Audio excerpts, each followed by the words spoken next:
Olá pessoal, bem-vindos a mais um podcast da Rafus Press. Hoje nós vamos ter uma conversa sobre tradução, como o nome indica, né?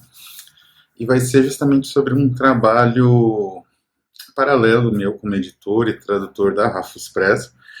Eu tenho um trabalho também como tradutor, produções acadêmicas, né? Eu traduzi no doutorado, eu já traduzi, né? O The Mind at the End of Its Staffer, né? Do Wells, do H. Wells, a última obra que ele escreveu, um opúsculo, né? Também na pós-doutorado eu traduzi o The Trust Exhibition, né? Esperando aí algum interessado, né? Parece que a Dark Side já publicou Os Garotos Selvagens, né? The Wild Boys, que era um projeto antigo que eu até fiz um vídeo sobre. Esperemos que alguém se interesse em traduzir o Balor, né? Já a tradução já está pronta, seria até mais fácil. E eu também faço tradução de livros de divulgação científica, né? Especialmente pela editora Contexto. Também tem algumas traduções de obras, as traduções assim complexas, né? Dos contos do Conrad e quase que um pequeno tratado a partir do Assassinato como uma das Belas Artes, do Thomas de Quincey, né? Que eu peguei várias obras inspiradas, e essa ideia do assassinato estético, né? Que meio que funda a criminologia moderna, que é uma apreciação do crime, não exatamente estética, mas também não exatamente moral, né? Uma apreciação moral do crime, não. A apreciação contemporânea é uma apreciação científica, que é, de certa forma, uma apreciação estética, mas enfim. Esse para a perspectiva, né? Mas eu tenho também alguns trabalhos de tradução na área de divulgação científica, um trabalho que eu gosto bastante, e eu traduzi alguns livros, né, para Contexto, né? Então, por exemplo, esse aqui foi minha primeira tradução para Contexto, LGBT+, na luta, né? Avanços e Retrocessos, até um texto, é um livro da Laura Belmonte, com a apresentação do Luiz Motti, pesquisador desse tema no Brasil, bastante conhecido. E o chouriço aqui está reclamando, tentando acho que no banheiro só. E foi uma tradução que eu fiz, é um livro que até é bem razoavelmente conhecido, né? Um livro de história, né? Então ele tem uma abordagem historiográfica a respeito do movimento LGBT, que é muito interessante, né? Visto aí como um identitário, mas não é. Na verdade, tem esse aspecto, mas tem um aspecto de uma mobilização muito mais complexa, e esse livro meio que traz isso, historicamente. Então, essa foi a minha primeira tradução. Fiz algumas outras, esqueci o nome da autora, Marianne Wolf. Né? Marianne Wolf é uma linguista, psicolinguista americana, e o livro dela teve dois pela Contexto. Um eu não traduzi, o outro eu traduzi, que é O Cérebro e a Linguagem, uma coisa assim, que faz bastante sucesso na Amazon, né? É um livro aí, e é muito bom, realmente. E mais recentemente, o último que eu traduzi para eles foi Porque Morremos, de Venki Ramakrishnan, que é um prêmio Nobel.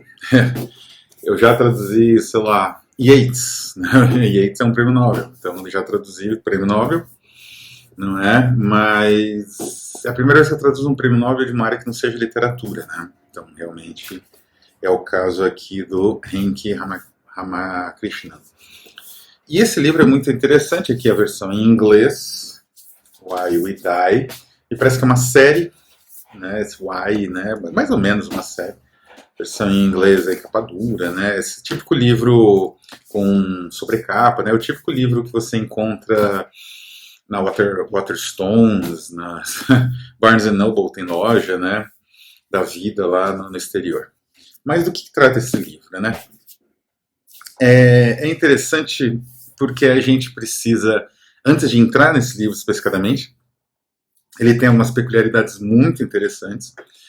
E por isso que eu estou gravando o vídeo. Eu não gravei os outros vídeos das outras traduções ainda. Pode ser que eu grave, se alguém tiver interesse em saber aí como foi o processo de tradução. Esses livros de divulgação científica. Esses livros de divulgação científica, eles são bastante difíceis de traduzir, assim, que eu digo, eles exigem uma pesquisa, né? Todos eles.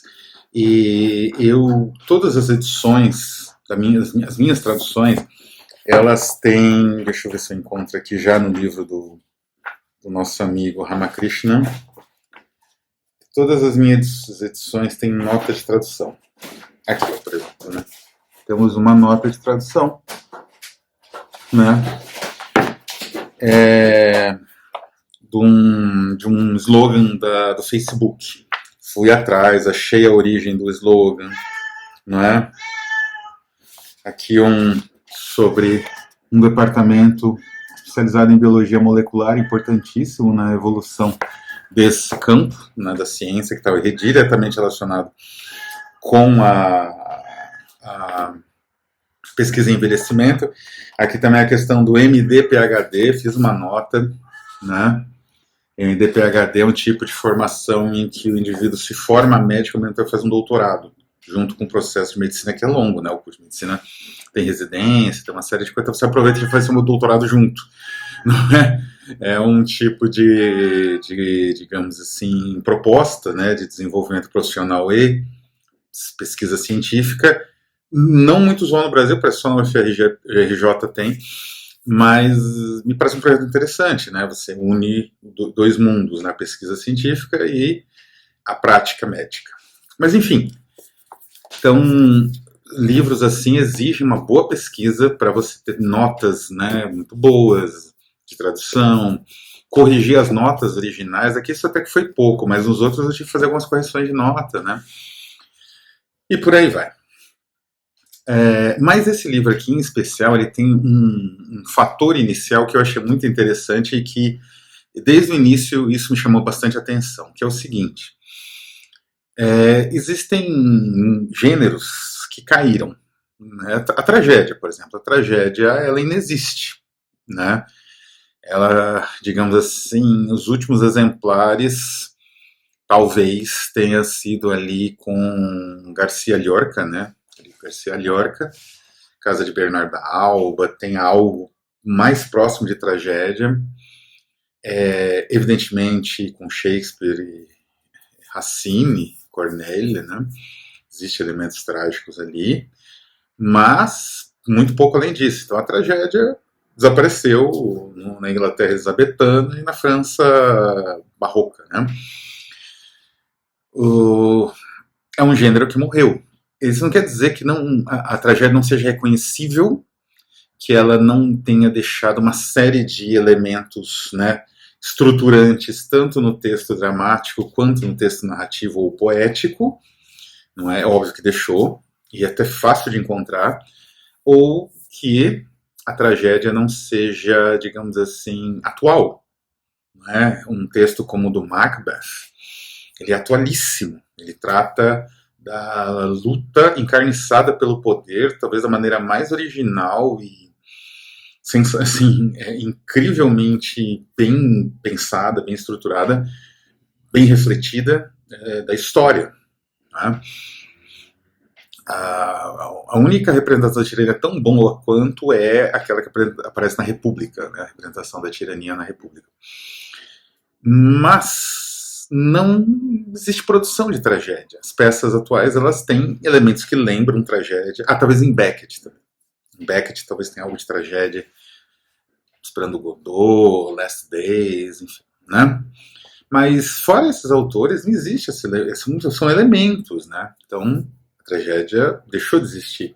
O mesmo vale, por exemplo, o bestiário. Bestiário era um gênero literário que na Antiguidade, na Idade Média, era muito conhecido, era muito célebre, era muito, como eu vou dizer, muito popular, quase tanto quanto a Bíblia, né?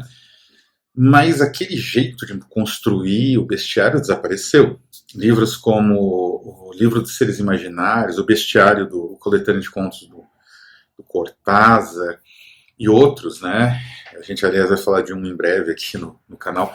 Eles aproveitam elementos, né? E um gênero que desapareceu, que era muito interessante, é o Ars Moriendi. o Ars Moriendi ou a arte do bem morrer, né? Até, digamos assim, o Renascimento, um pouco depois, em que era bem fácil morrer, principalmente entre o século XIV e o século XVI, mais ou menos, era muito comum a constituição de obras desse Ars Moriendi. O que era exatamente isso? O Ars Moriendi era um livro, em geral, a estrutura dele era um pouco mais fragmentada, e ele era pautado em lições, não é? Em geral de caráter ali aforístico, né, de citação. Então ele era um compilado, né, de pensamentos, aforismos, citações, etc, etc. Às vezes alguns elementos narrativos, né, que serviriam de guia, às vezes de consolo, né, de certa forma, mas de guia do indivíduo em direção à morte, né? Evidentemente, o Ars Moriendi como gênero é antiquíssimo, né? O livro dos mortos tibetano, o livro dos mortos egípcio, são uma espécie de Ars Moriendi, é um guia, né?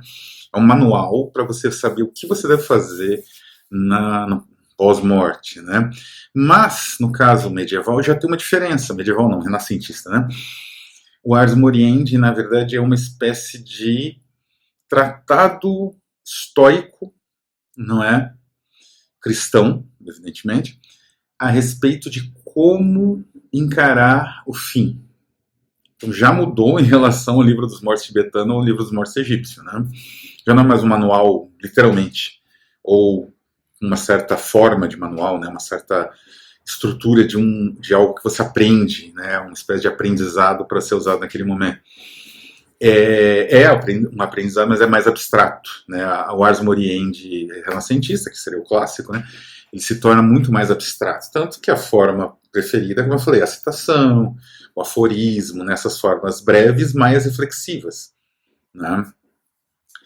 E tem vários, né? Tem um que chama Sick Man's Salve, enfim, tem vários, né? Ars Moriendi nesse período, e era o período também das danças da morte, né? Como a do Holbein, que eram, enfim, a humanidade parecia que ia desaparecer dali a pouco, né? Muitas epidemias, guerras, enfim, um pouco a situação que a gente vive hoje.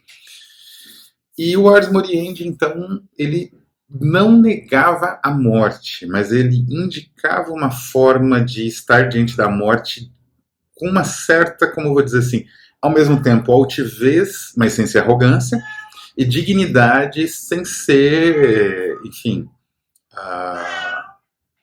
você desprezar, né? A dignidade sem ser menosprezo, a altivez sem ser arrogância. Então era uma postura diante da morte, era uma postura que garantia um certo bem-estar, um alívio, uma forma mais compassada, eu até diria civilizada, de encarar a passagem, né? E isso é sensacional pelo seguinte motivo. Este livro, então, Por que Morremos, ele meio que retoma esse antigo fio da meada do Ars Moriendi, de uma forma muito, muito única, muito própria, porque, assim, como eu disse, nós vivemos um período em que a extinção é muito falada, né? Eu vejo vídeos na internet, acompanho muitos canais de divulgação científica, evidentemente, isso tem a ver com o meu trabalho, mas é algo que eu aprecio, até para análise discursiva, né? Que também é um campo meu de pesquisa, e vários desses canais do mundo todo, né, de vários idiomas diferentes, eles andam tratando nos últimos anos, principalmente desde a pandemia, especialmente, eu acho, bastante das grandes extinções, né? Fala-se muito do meteoro, né, que caiu na península lá de Yucatán, né, lá no México, né, a península, e extinguiu,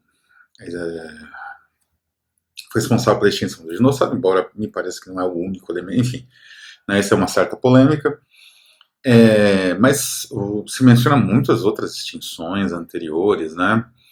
Teve uma extinção que foi 90% dos seres vivos no planeta, não é? Anterior à extinção do Cambriano, né? Que é a extinção dos dinossauros. Antes dessa extinção, foi uma extinção que praticamente reconfigurou a Terra, né? Foi um reboot. E isso durante um período também, essas extinções não são, né, uma coisa assim, hoje tem, né, um monte de bicho, mas tá tudo morto, não. Isso dura séculos, às vezes milênios, às vezes milhões de anos, né, até meio que estabilizar. Aí quando estabiliza, você vê a quantidade de animais mortos, espécies extintas, e é gigantesco. E então isso voltou bastante, né?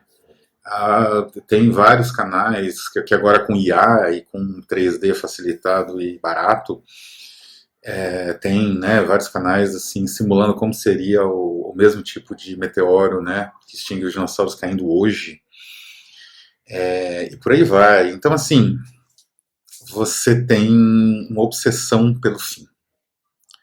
A pandemia, digamos assim, demonstrou, porque a humanidade vivia uma certa tranquilidade, uma certa estabilidade política, que um pouco antes da pandemia, com os regimes, digamos assim, populistas, né, reacionários, né, o populismo reacionário, isso começou a perder um pouco a força de novo, né, assim, aquela coisa mais ou menos, aquela tranquilidade global, né, que a humanidade aparentemente passou do fim da Guerra Fria até a década de 2010, né, até 2020. Mas a pandemia, que foi no finalzinho dessa década, isso extinguiu essas esperanças e tal, né? E a perspectiva da fragilidade, tanto da sociedade humana, da civilização, como da própria espécie, ficou patente. Então, um livro como esse, que saiu originalmente, né, que então, um livro original, em 2000 e... Peraí, vamos ver... 2000 e pouquinho... Não tem aqui. Ah, sim, 2024. Isso é em 2024, 2 anos atrás só. Não é? A tradução, 2026. Então, um livro que saiu 2 anos atrás, ele trata esse assunto, e esse assunto é premente. Tem um segundo motivo também. A questão da extinção, da possibilidade de extinção, acelerou um ponto de vista que ele vai tratar aqui, que é muito interessante, que é um capítulo que chama... na verdade, são 2 capítulos que são... ele trabalha bastante questões técnicas, até mais ou menos os 4 últimos capítulos, né? E depois ele vai trabalhando outras coisas, né? Mas tem um capítulo que chama Lunáticos ou Profetas, que ele trata bastante disso, que é o penúltimo. O que acontece? A possibilidade de extinção da vida na Terra, que se tornou, como eu disse, mais palpável com a pandemia, ela trouxe a seguinte questão: não importa o quão rico ou quão poderoso você seja, a extinção ela é geral, né? É uma espécie que é extinta. Ela é individual, claro, com a morte, já começa a ser um problema aí, mas ela é também global. Né? Se cair um cometa na Terra, todo mundo vai ser... A extinção vai ser global. Né?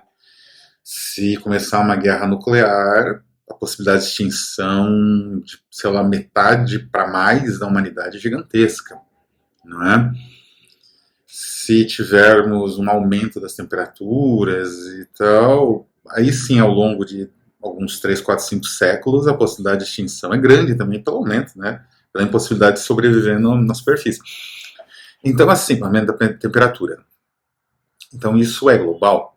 Então, não importa quanto dinheiro você tenha, ou quanto poder você tenha, o seu fim vai acontecer junto com o fim das pessoas que moram nas ruas, né? E isso parece que é inconcebível para algumas pessoas. Então, começou a ter um aporte gigantesco nessa área de desenvolvimento de envelhecimento. E é disso que esse livro trata basicamente. Isso que é muito interessante, porque assim, a estrutura dele, Ele trabalha o gene imortal, o corpo descartável, viva intensamente, morra jovem. Ele trabalha inicialmente as diferentes linhas de pesquisa que vão trabalhar a questão do envelhecimento. É importante destacar que o Venki Ramakrishnan, ele não é um especialista em envelhecimento. Ele é um biólogo, né? Ele é um biólogo molecular, né? Formado na Universidade da Califórnia e com doutorado em física pela Universidade de Ohio. Recebeu o Prêmio Nobel de Química pela questão do estudo da estrutura dos ribossomos em 2009. O ribossomo é talvez a parte mais importante da célula, né? E ele é um presidente da Royal Society, né? Durante 5 anos, até 2020, ele foi presidente da Royal Society de Londres, né? Que é aquela venerável ordem de cientistas, né? Que existiu desde o John Wilkins, enfim, desde o século XVI, XVII. E ele trabalha em Oxford, se não me engano, né? Ainda está aposentado agora, mas enfim, ainda trabalha, né? Então, assim, ele é um cientista que trabalha uma área de ponta que não é exatamente envelhecimento, né? Então, ele primeiro, como não é bem a área dele, mas é um pouco, porque o estudo das estruturas celulares, especialmente o ribossomo, é essencial, a compreensão, porque a gente não tem uma compreensão muito completa de tudo que se rola nessas células e em outras, né, que você usa para comparação e tal, de outros animais. E esse estudo é essencial porque justamente é nesse ponto que você precisa tentar evitar que não exista renovação e que acabe dando aquele problema, né, do envelhecimento das células, né? Então, o estudo da célula é uma das partes ali de vanguarda, né, dos estudos sobre envelhecimento. Então, o que ele faz? Ele trabalha inicialmente com as linhas de pesquisa. Então, os diferentes animais longevos, né, morcego longevo, porque e isso também é muito interessante que ele vai desenvolvendo já no início, já quando esse capítulo Viva Intensamente e Morra Jovem, que muito interessante esse título, né? Em inglês como é que era que eu traduzi esse título, mas ele é muito bom. Live Fast and Die Young, né? O que acontece? Se você conseguir viver muito, seria ótimo. Mas é preciso ter em conta que você precisa ter qualidade de vida. Ninguém vai querer viver muito com Alzheimer ou câncer, né? Quer dizer, não é só uma busca de uma longevidade bem maior do que nós temos hoje, que já é bem considerável. Bem considerável. O ser humano já é um animal que vive relativamente bastante, comparado a outros animais até maiores, né? Elefantes.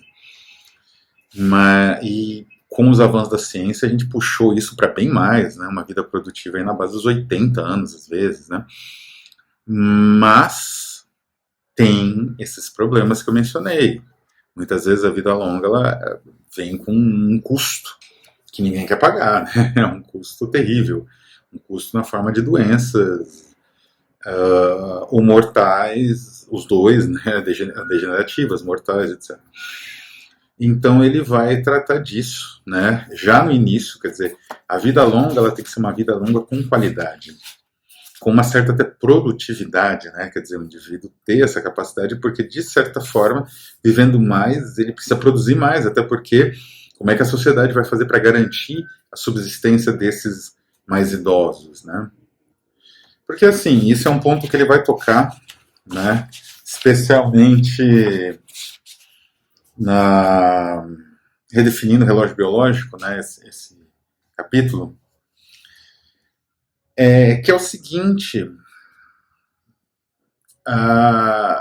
nosso corpo, digamos assim, o corpo humano é o destruindo o controle central. É outro também um capítulo bem interessante nesse sentido. O nosso corpo ele tem uma configuração para uma existência que não é muito longa. Então a gente tem uma maturação sexual que chega num auge aos 20 anos, mais ou menos, da mulher também, e depois a gente já começa a decair, né? Pouco depois disso. E nessa maturação é o momento justamente de você procriar. Não é? É o momento da procriação. Os hormônios contam para isso e tal. Porque se passa um pouco, você já não consegue mais, né? Ou se consegue, vem aquele custo que eu mencionei, que é um custo genético, é um custo das travas que nós temos, né? Então ele vai tratando tudo isso de uma forma muito, muito, digamos assim, é uma pesquisa muito instigante, muito sistemática, né? Ele tem muita bagagem no setor, então ele consegue ir mais ou menos trabalhando as diferentes linhas de biologia molecular que vão mais ou menos dando, né, nas questões desse grande, digamos assim, receptáculo, né, que são os estudos de longevidade. É interessante como também ele inclui aqui tanta pesquisa a respeito da rapamicina, que é um remédio aí, um composto, né, vamos dizer assim, químico, ainda não sei se tem aprovação, ou não sei se já é usado experimentalmente, mas ele promete muita coisa exatamente para esse tipo de ideia, né, de longevidade absoluta e longa mesmo, né, uma longevidade bem maior do que a nossa. E é interessante como ele fala que é um composto, enfim, um elemento, que foi descoberto no solo, em amostras do solo da ilha lá de Rapa Nui, ilha de Páscoa, né? Que se chama rapamicina, porque eles estavam tentando entender como os nativos que andam descalços não têm tétano. É interessante isso. Ou então a descoberta dos prions, né? Os prions é talvez, junto com o câncer, nosso grande inimigo, o grande inimigo da longevidade humana. Não é a entropia, não. É o câncer e os prions, que são uma espécie de entropia, né? E aí ele fala como isso é difícil, né? Como aquela doença, tem até um nome aqui, ele menciona, Cure, né? Acho que é isso. Como essa doença, ela foi essencial para a descoberta, né? Que era uma doença terrível, né? E que era fruto do canibalismo, de comer o cérebro, né? Nas ilhas lá no Pacífico Sul. E depois que foi descoberto, teve muita pesquisa, mas ainda é um mistério como isso funciona, essas doenças priônicas. E são várias, né? Assim, tem algumas, e são destrutivas, né? Não tem como você imaginar uma longevidade com a presença de uma doença que você não tem ideia de como ela funciona na nossa cabeça, como ela realmente se desenvolve. Não é? E ele fala bem disso aqui. Né? E aí os últimos capítulos eu acho que são sensacionais e conectam o livro realmente com aquela ideia mais filosófica do Ars Moriendi, né? Que são justamente, os títulos são ótimos, Lunáticos ou Profetas, são duas perguntas, na verdade, os dois últimos títulos são dois questionamentos, dois últimos capítulos. Lunáticos ou Profetas e Devemos Viver para Sempre. Lunáticos ou Profetas é óbvio que ele trata dessa ciência da longevidade que surgiu já nos anos 60, 70 com essa tal da criogenia, que é um absurdo, né? Ele fala aqui como sem funcionamento nenhum, mas enfim, arranca dinheiro de bilionário, já faz um certo tempo, até as de hoje. E como ótimos cientistas como ele, candidatos até a prêmio Nobel, com pesquisas de ponta em grandes laboratórios pelo mundo, como esses cientistas, muitas vezes pelo dinheiro, eles optam por enfraquecer a ciência, digamos, tornar mais palatável, possibilidades de descobertas, né? Os caras falando que a pessoa que vai viver 10 mil anos já nasceu, esse tipo de coisa, né? É óbvio que ele não ataca, né? Ele é muito elegante, esse autor, mas ele ironiza. Ele ironiza bastante esse tipo de visão, tanto que o capítulo se chama Lunáticos ou... Vou traduzir. Lunáticos ou Profetas, né? E o último capítulo me parece interessante porque é uma questão ética que ele aborda de uma forma muito sofisticada para alguém que tem uma formação bem mais de estudos avançados, né, em ciências da natureza, que é: devemos viver para sempre? É óbvio que, assim, de um ponto de vista da ciência e também da própria medicina, se existe uma oportunidade, a gente agarra ela. Se existe uma oportunidade de curar o câncer, nós vamos agarrar essa oportunidade. Ou curar o Alzheimer, ou o que seja, né? Mas, assim como se existe uma oportunidade de viver mais, a gente se agarra a isso. É hipócrita não dizer que não vai acontecer isso por algum princípio ético abstrato. Não, as pessoas vão atrás disso. Mas, qual a consequência? Né? Será que só os ricos vão ter acesso a isso? O que parece bem provável. Caras tipo Elon Musk, o Zuckerberg, vão viver em bunkers 100, 200 anos para se tornarem obscenamente ricos. Né? Tem uma quantidade de dinheiro impensável, um número de zeros que é o número de átomos do universo. Né? É isso? Isso vai baratear algum dia?